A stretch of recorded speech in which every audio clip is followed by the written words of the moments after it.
لعله يبحث عن سلعة. أهو تاجر؟ يقولون انه تاجر. انظر إلى وجه سيدي محفور أخاديد. إيه، هذه عادة المغتربين، وجوههم قبيحة قبيحة.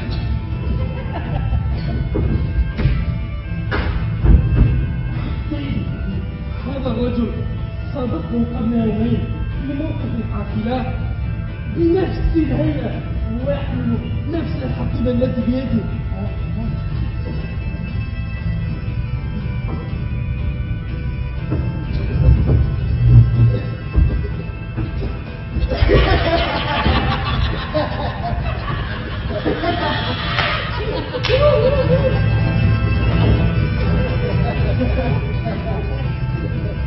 سيدي عمرة البلدية يضيفك. لماذا لا تمر بجواره؟ كلهم يدخلون بعد قليل.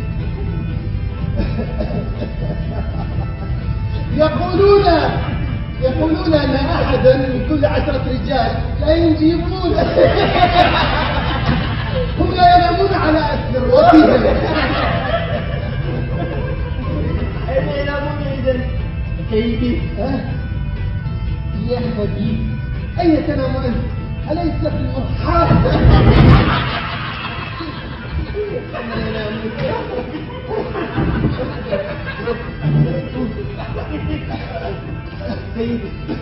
سيد العمدة، قل لي لماذا تستولي علي رغبة جامحة في أكل البرسيم؟